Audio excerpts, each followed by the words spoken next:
si vous avez cliqué sur cette vidéo, eh bien, c'est que vous souhaitez comprendre en profondeur ce qu'est l'islam. Alors bien sûr, je vais vous y aider au maximum dans cette vidéo. Et cette vidéo, je l'ai conçue comme une discussion qu'on va avoir entre nous pour vous amener à réfléchir sur quelles sont les meilleures façons de comprendre réellement, vraiment, ce qu'est l'islam.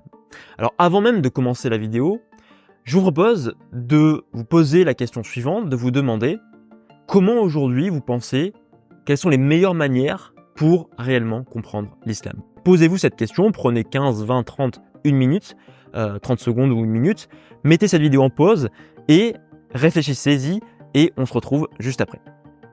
Donc maintenant, sans aucun doute que vous avez réfléchi à cette question. Et dans la plupart des cas, si vous êtes musulman, vous allez vous dire « Oui, alors pour comprendre réellement l'islam, j'ai besoin surtout de textes religieux en fait. Donc j'ai besoin de lire le Coran, même peut-être d'apprendre par cœur le Coran, peut-être d'ailleurs que vous l'avez déjà fait au cours de votre jeunesse avec votre éducation, etc. Mais aussi la tradition prophétique. Si vous êtes non musulman, vous vous dites un petit peu les mêmes choses. Vous avez bien sûr envie de mieux comprendre l'islam parce que vous avez bien l'impression que les discours autour de vous, ils sont simplistes, mais vous vous dites, ok, c'est d'abord le Coran, c'est d'abord quelques versets que je dois analyser pour comprendre réellement ce que dit l'islam. Alors dans cette vidéo, je vais vous montrer pourquoi, en l'occurrence, les choses sont plus compliquées et qu'il vous manque des outils aujourd'hui pour bien comprendre en profondeur ce qu'est l'islam. Et la première question qu'on va se demander, et posez-vous-la directement dès maintenant, c'est qu'est-ce que l'islam ? On va se limiter déjà à une question aussi simple que ça. Qu'est-ce que l'islam ? En tout cas, elle est simple en apparence, mais finalement, elle n'est pas si simple que ça. Qu'est-ce que l'islam ? Bien, vous avez raison. L'islam, c'est les textes religieux. C'est le Coran et c'est la tradition prophétique. Bien évidemment, c'est le centre de l'islam en tant que religion. Mais l'islam, c'est pas que ça. L'islam, c'est aussi les interprétations. Interprétation, ça veut dire quoi ? Ça veut dire que les savants musulmans, au fur et à mesure des siècles, ils ont expliqué les textes religieux, principalement le Coran, parce que le Coran, parfois, il est très simple à comprendre, mais parfois aussi, il est assez compliqué. Et donc, on a besoin de personnes qui soient compétentes, qui se sont formées pour ça, pour interpréter le Coran et pour finalement éclaircir son sens au grand public, aux croyants, aux musulmans et aux non-musulmans, en l'occurrence, dans cette vidéo. Donc, en fait, les interprétations, elles sont humaines. Et en tant qu'interprétation humaine, elles sont donc logiquement parfois justes, mais aussi elles peuvent être imparfaites. Parce que ce ne sont pas les paroles de Dieu qui sont dans le Coran, et ce ne sont pas les paroles du prophète Mohammed qui sont dans la tradition prophétique. Et donc ça veut dire quoi ? Ça veut dire que si l'islam repose aussi sur les interprétations, donc sur l'homme, ça signifie que les choses évoluent, qu'il y a des évolutions, qu'il y a aussi des imperfections. Pourquoi des imperfections ? Parce que les savants musulmans, quand ils réfléchissent, ce sont des hommes. Bien sûr, ils sont compétents, plus compétents que la majorité, mais ce sont avant tout et surtout des hommes. Et donc, ils sont influencés, leurs réflexions sont influencées, leurs lectures sont influencées par le contexte dans lequel ils vivent, leur contexte respectif. Donc, ça veut dire quoi ça aussi ? Ça veut dire que tout ce qu'on est en train de dire ici, ça veut dire que la religion, c'est aussi un phénomène humain. Et en tant que phénomène humain, de quoi vous avez besoin pour étudier un phénomène humain ? C'est justement de vous intéresser à l'histoire. C'est de comprendre l'histoire, de comprendre ce qui s'est passé, notamment sur les premiers siècles de l'islam. Donc 8e et surtout 9e siècle, 10e siècle et ensuite. Mais surtout les 8e, 9e siècle, j'ai envie de vous dire. Et pour bien que ça soit clair par rapport à ce que pense la majorité des personnes quand on leur dit « Mais comment aujourd'hui vous pouvez approfondir, comprendre réellement ce qu'est l'islam ?»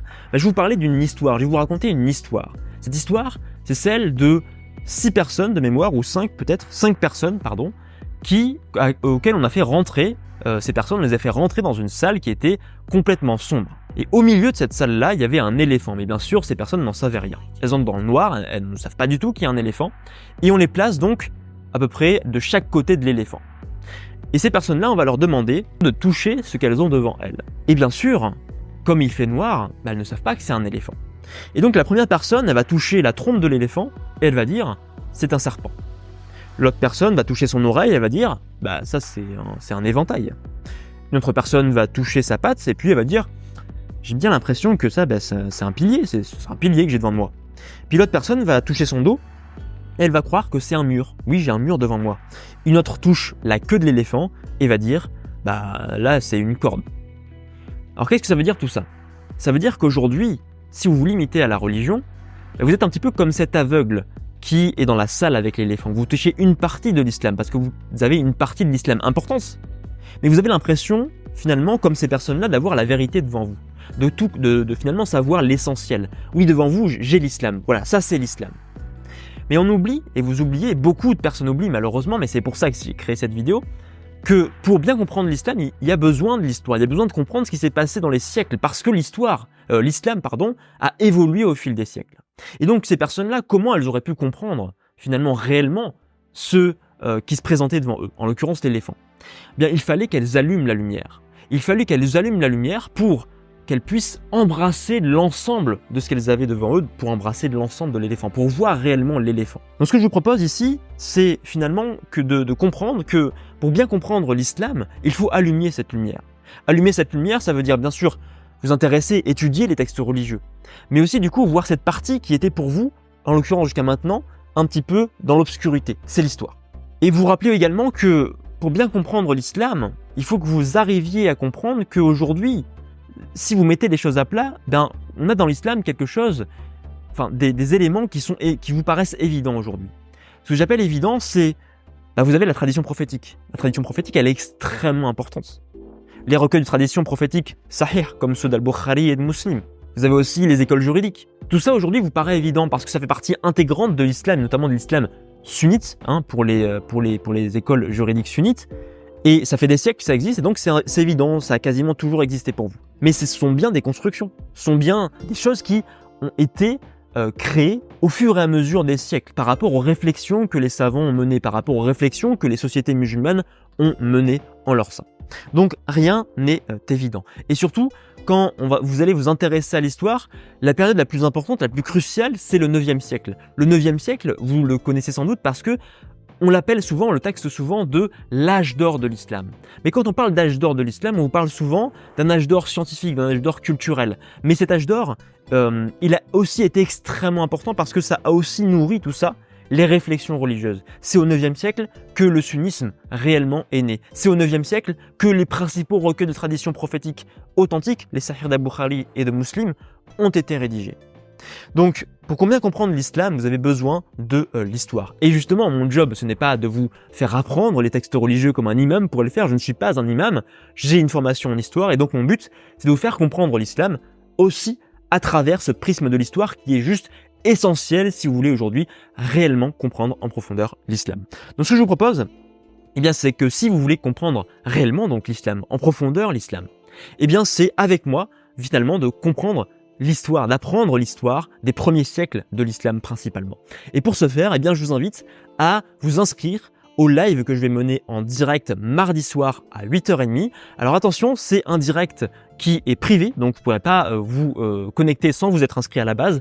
Et c'est aussi un direct qui est limité à 250 places. Donc pour vous inscrire, il faudra pas trop tarder et ça se passe sur le premier lien en description. Dans ce direct, bien sûr, je vais vous montrer pourquoi l'histoire est si importante, quels sont les éléments finalement que vont vous permettre, les éléments que vous allez apprendre à travers l'histoire, et notamment à travers ce 9e siècle qui est extrêmement important. Et puis, au sein de ce direct, je vais aussi vous présenter le programme que j'ai créé sur le sujet, Courant de l'Islam, qui parle principalement des courants, mais qui va surtout aussi parler du 9e siècle, qui est, encore une fois, vous l'aurez compris, extrêmement important. Et donc, pour vous inscrire à ce direct, ça se passe sur le premier lien en description. Encore une fois, ce direct aura lieu mardi soir à 8h30. Les places sont limitées, donc ne tardez pas à vous inscrire. Sur ce, je vous souhaite une excellente journée, une excellente soirée. J'en sais rien à quelle heure vous verrez cette vidéo et à quel jour. Et sur ce, je vous retrouve sur le live mardi soir à 8h30.